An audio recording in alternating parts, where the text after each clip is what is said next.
Thank you for this opportunity to speak on behalf of my country, Suriname, but also on behalf of the pro-temporary presidency, which Suriname got in April during the Jefe de Estados meeting. That was in April. Now, a few weeks back, Peru came and we had the technical transfers of all the councils of UNASUR.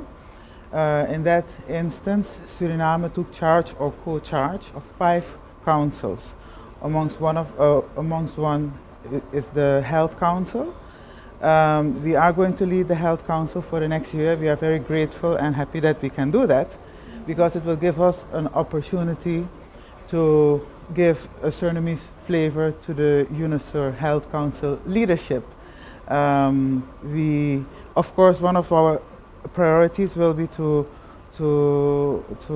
organize a Health Council meeting.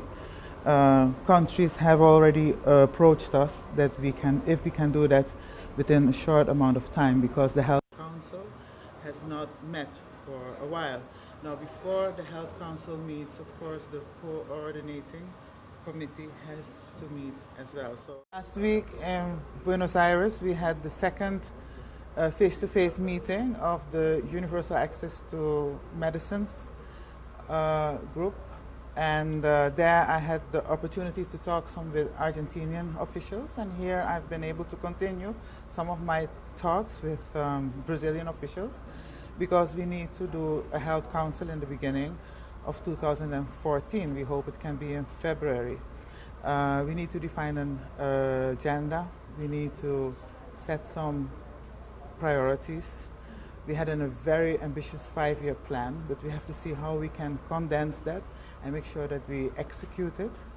Of course, we will take the opportunity during our presidency of the Health Council to walk arm in arm with our neighboring country, Guyana, as we are one of the 3 non-Spanish speaking countries in UNASUR, and Brazil speaks Portuguese, which is very close to Spanish, but we are Dutch speaking, Guyana is English speaking, so for us it is sometimes a challenge to participate fully in UNASUR activities. We are very grateful that ISACS has been helping us and is holding these sort of trilingual conferences that are being held now. We also want to see how we can improve on the efficiency in which events are organized. UNASUR is very active, but not all the groups are going at the same pace, which results in some duplication of efforts, and on the other hand, not enough is going on.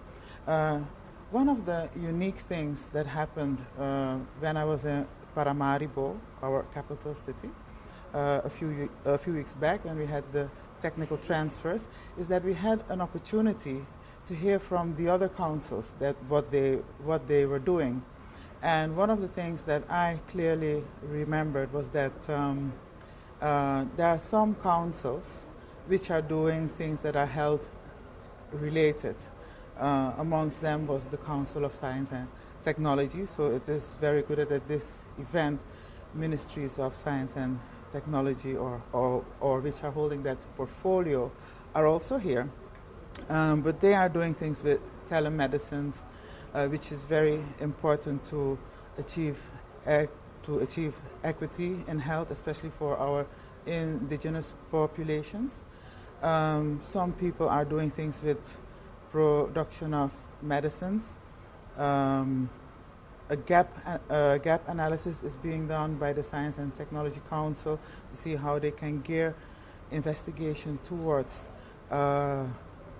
those gaps, identified gaps. Now we think that we can work with them to sort out these problems. So during our presidency, we will take the chance and the time to do those things. That is in terms of the pro-temporary presidency. it's a big challenge for a small nation like ours, and we are grateful for all the help that we can get from nations that have more experience in this. But we still think that we can bring our own experience. We have been a long-standing member of CARICOM. We think that we can bring our experience to deal with smaller nations into the UNASUR constellation. Can you talk about the technical group? Yes, I can talk a little bit about that. Yes, well, I think I saw you talking to the Argentinian coordinator, Tomas Pipo. We have been working together for a long time now. Pre-UNASUR, there was already a group of countries that used to talk a lot when we were dealing with common positions in the WHO and in the PAHO. And that is why I think when the Access to Medicines Working Group started, we could immediately establish an agenda, what we wanted to do, because there are some common issues that affect all of our nations, despite the differences in political systems and ideologies that we may have. We are all dealing with ever expensive medicines.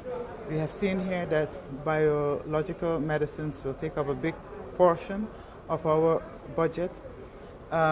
We do realize that we cannot depend entirely on the production capacity of the North.